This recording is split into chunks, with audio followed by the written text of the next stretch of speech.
आज है 13 जुलाई 2023 दिन गुरुवार। Welcome back to clean news MP. चलिए देखते हैं मध्य प्रदेश की 25 फटाफट बड़ी खबरों को। इससे पहले आप न्यूज को कहां से देख रहे हैं हमें कमेंट में बताना बिल्कुल ना भूलें। साथ ही हमारे फेसबुक पेज को भी फॉलो करें। फेसबुक पेज का लिंक डिस्क्रिप्शन में दिया गया है।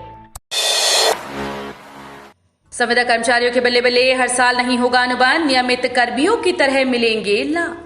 मुख्यमंत्री शिवराज सिंह चौहान ने कहा कि मध्य प्रदेश के भव्य भवन का निर्माण हो रहा है और इसकी नींव के पत्थर संविदा कर्मचारी हैं। इन्होंने नियमित कर्मचारियों के साथ कंधे से कंधा मिलाकर और कहीं कहीं उनसे भी अधिक कार्य किया है। कई अवसर पर जान की बाजी लगाकर दायित्व निभाया और अद्भुत कार्य कर दिखाया। सम्मेलन में मुख्यमंत्री श्री चौहान ने संविदा कर्मियों के हित में महत्वपूर्ण घोषणाएं की। इसमें प्रतिवर्ष सेवा के अनुबंध को समाप्त करने, नियमित कर्मचारियों के तहत अवकाश, बीमा योजना, रिटायरमेंट पर ग्रेच्युटी, अनुकंपा नियुक्ति के लाभ देने और नियमित पदों पर भर्ती में 50% स्थानों पर संविदा कर्मियों को आरक्षण की सुविधाएं शामिल हैं। पुलिस को बुलेट प्रूफ वाहन, मध्य प्रदेश पुलिस से व्हीकल फैक्ट्री को सप्लाई का ऑर्डर मिलने की उम्मीद। अब तक सेना और सीआरपीएफ के लिए विशेष तरह के वाहनों की आपूर्ति करती रही व्हीकल फैक्ट्री को मध्य प्रदेश पुलिस से बुलेट प्रूफ वाहनों की सप्लाई का ऑर्डर मिलने की संभावना है। पहले दौर में 12 वाहनों की सप्लाई की जाएगी। इस बाबत मध्य प्रदेश पुलिस के आला अधिकारी वीएफजे के अफसरों से मुलाकात भी कर चुके हैं। सूत्रों से मिली जानकारी के अनुसार पहले दौर में सप्लाई किए जाने वाले बेहद मजबूत और सुरक्षित ये वाहन संभागीय मुख्यालयों में तैनात किए जाएंगे। नागदा को जिला बनाने की सुगबुगाहट, प्रॉपर्टी के दाम 1.5 गुना बढ़े। मुख्यमंत्री के संभावित कार्यक्रम के सभी को आशा बंध गई कि वो नागदा को जिला बनाने की प्रक्रिया प्रारंभ करने की घोषणा कर सकते हैं। इसका दावा भाजपा नेता कर रहे हैं। जानकारी लगते ही शहर व आसपास की भूमि, मकान, प्लॉट की बिक्री को लेकर दलाल सक्रिय हो गए। 2 दिन पूर्व महिदपुर रोड पर करोड़ों के 2 बड़े सौदे होने से प्रॉपर्टी के धंधे में हलचल मच गई। 4 दिन में प्रॉपर्टी के दाम 1.5 गुना हो गए। मुख्यमंत्री से जिला बनाने की प्रक्रिया प्रारंभ कराने की घोषणा कराकर भाजपा नेता इस बार विधायक से मुद्दा छीनने का प्रयास करेंगे। हाईकोर्ट बोला, सरकार मॉनिटरिंग कमेटी की अनुशंसाओं का पालन करे। हाईकोर्ट ने भोपाल गैस त्रासदी पीड़ितों से जुड़े मामले में केंद्र सरकार के लिए महत्वपूर्ण दिशा निर्देश जारी किए। इसके अंतर्गत मॉनिटरिंग कमेटी की अनुशंसाओं का गंभीरता से पालन सुनिश्चित करने की बात कही गई। प्रशासनिक न्यायमूर्ति शील नागू व न्यायमूर्ति अमरनाथ केशरवानी की युगल पीठ ने मामले की अगली सुनवाई 25 जुलाई को निर्धारित की है। भोपाल के सफाई कर्मियों ने कटोरा लेकर भीख मांगी। नगर निगम भोपाल के सफाई कर्मियों ने बुधवार को हाथों में कटोरा लेकर भीख मांगी। वे समय पर सैलरी न मिलने से नाराज थे। उनका कहना था कि निगम उन्हें 1 की बजाय 15, 20 या 25 तारीख तक तनख्वाह दे रहा है। इससे वे बैंक की किश्त, बच्चों की स्कूल फीस समय पर नहीं दे पा रहे। इस दौरान निगम के कुछ अधिकारी हंसते हुए भी गुजरे। वहीं कर्मचारियों ने जब ऑफिस में जाने की कोशिश की तो उन्हें गेट पर ही रोक दिया गया। राज्य सरकार का बड़ा तोहफा, मानदेय में 3 गुना वृद्धि, कैबिनेट की मंजूरी, बढ़ेगी सैलरी। आगामी चुनाव से पहले मध्य प्रदेश की शिवराज सरकार ने पंचायत पदाधिकारियों के मानदेय में 3 गुना और भत्ते में वृद्धि की है। इस वृद्धि से राज्य सरकार पर करीब प्रतिवर्ष 56 करोड़ 38 लाख रुपए का अतिरिक्त वित्तीय भार आएगा। लंबे समय से पंचायत प्रतिनिधि मानदेय बढ़ाने की मांग कर रहे थे, जिसे सीएम शिवराज सिंह चौहान ने पूरा कर दिया। बता दें कि पिछले साल दिसंबर में सरपंचों का मानदेय बढ़ाया गया। उन्हें पहले 1750 रुपए प्रतिमाह मिल रहे थे, जिसे बढ़ाकर 4250 रुपए कर दिया गया था। एमबीए हॉस्पिटल एडमिनिस्ट्रेशन से चिकित्सा क्षेत्र के खुले दरवाजे, सरकारी निजी क्षेत्र में बढ़े रोजगार।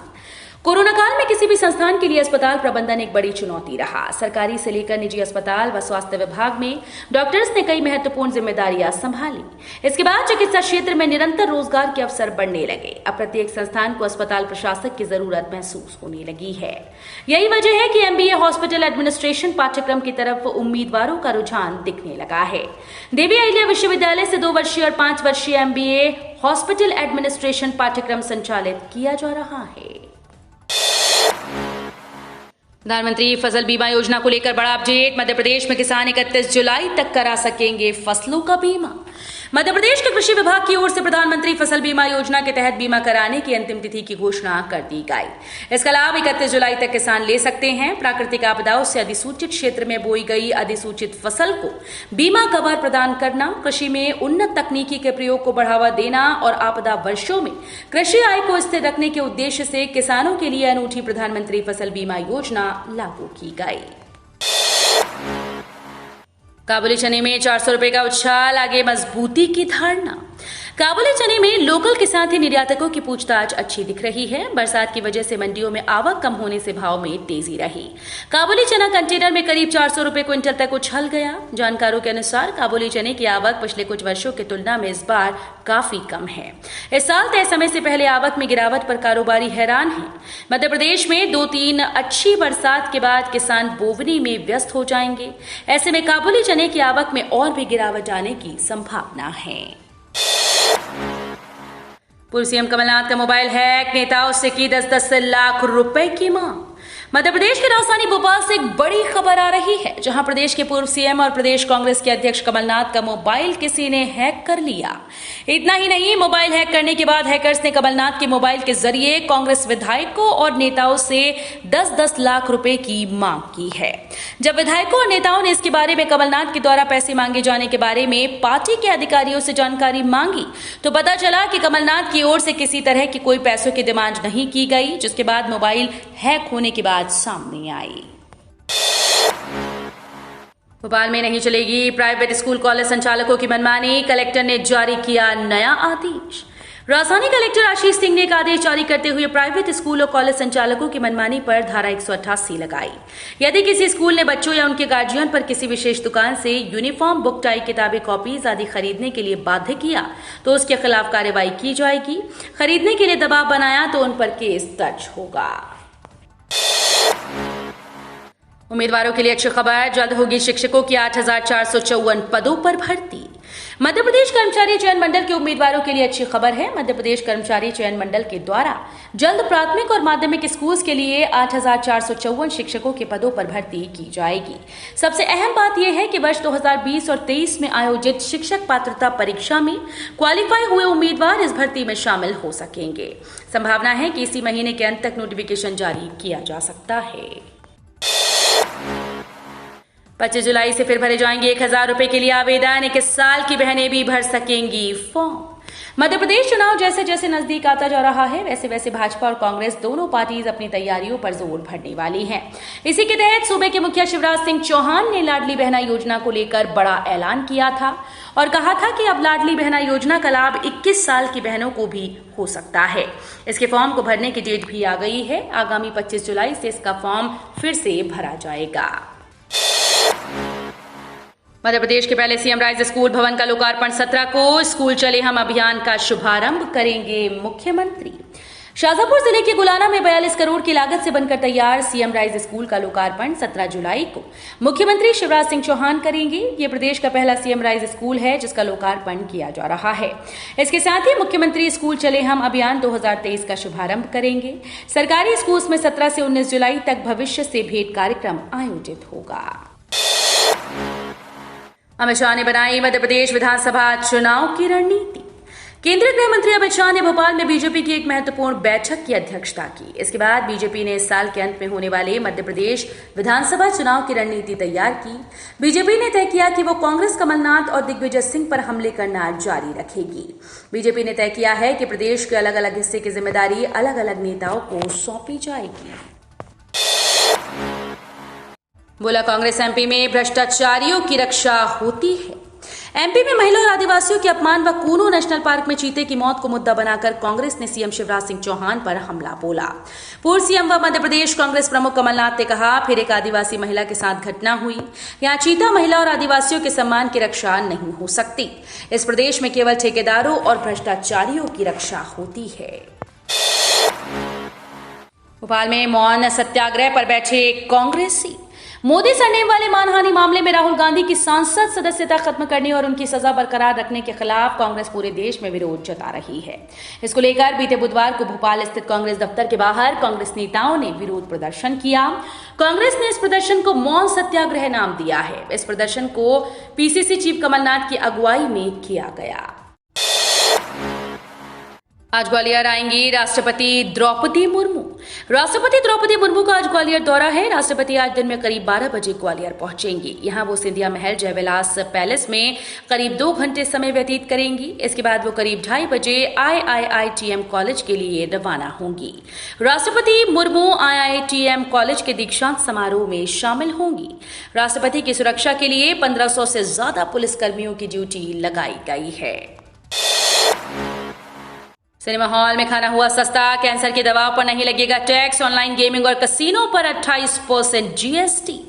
जीएसटी काउंसिल की बैठक में बड़े फैसले लिए गए। नई दिल्ली में जीएसटी काउंसिल की 50वीं बैठक हुई। वित्त मंत्री निर्मला सीतारमण ने इस बैठक की अध्यक्षता की। जीएसटी काउंसिल ऑनलाइन गेमिंग, घुड़दौड़ और कसिनो की फुल वैल्यू पर 28% जीएसटी लगाने पर सहमत हो गई है। साथ ही अब सिनेमा हॉल में खाना सस्ता होगा। जीएसटी काउंसिल ने सिनेमा हॉल में खाने पीने के सामान पर जीएसटी कटौती का फैसला लिया। जीएसटी काउंसिल ने सिनेमा हॉल में सर्व होने वाले खाने पर टैक्स को घटाकर 5% कर दिया है। एम्स में पीएचडी के लिए अब नहीं होगा इंटरव्यू। अखिल भारतीय आयुर्विज्ञान संस्थान ने व्यापक पारदर्शिता लाने के उद्देश्य से यहां पीएचडी चयन प्रक्रिया के सभी चरणों में साक्षात्कार खत्म करने और लिखित परीक्षा के आधार पर चयन का प्रस्ताव रखा है। प्रशासन ने संस्थान में उच्च स्तरीय अनुसंधान के लिए प्रधानमंत्री अनुसंधान फेलो योजना की तरह 40-50 पीएचडी संस्थान फेलोशिप शुरू करने और इसके लिए 200 करोड़ रुपए का बजट आवंटित करने का प्रस्ताव रखा। अब राशन कार्ड धारकों को 10 kg ज्यादा मिलेगा राशन, सरकार ने जारी किया आदेश। केंद्र सरकार के साथ ही कई राज्य सरकारों द्वारा जनता के लिए फ्री में राशन की योजना चलाई जा रही है। अगर आपके पास भी राशन कार्ड है तो आप सरकार द्वारा चलाई जा रही योजना का फायदा ले सकते हैं। लेकिन अब राशन कार्ड धारकों को सरकार की तरफ से 10 किलो अधिक राशन मुफ्त दिया जाएगा। तगड़ा झटका, महंगी हो जाएंगी ये कारें। एसयूवी की तरह इन गाड़ियों पर भी लगेगा 22% सेस। वस्तु और सेवा कर परिषद ने अपनी 50वीं बैठक में देश भर में मल्टी यूटिलिटी वाहनों के लिए 22% उपकर लगाने की फिटमेंट समिति की सिफारिश पर सहमति व्यक्त की। हालांकि सेडानकारों को इस सूची में शामिल नहीं किया गया। परिषद ने सभी तरह के यूटिलिटी वाहनों पर ये उपकर लगाने का फैसला किया। इसका मतलब है कि एसयूवी वाहनों की तरह ही मल्टी यूटिलिटी वाहन पर भी 22% उपकर लगेगा। इससे पहले फैसला किया गया था कि केवल स्पोर्ट यूटिलिटी व्हीकल्स, जिन्हें एसयूवी के रूप में जाना जाता है, जिनकी लंबाई 4 मीटर से अधिक, 15,000 सीसी से अधिक इंजन क्षमता और 170 मिलीमीटर और उससे अधिक की ग्राउंड क्लियरेंस थी, उन पर ही 22% सेस लगेगा। आधार कार्ड पर मिल रहा है 3 लाख रुपए का लोन।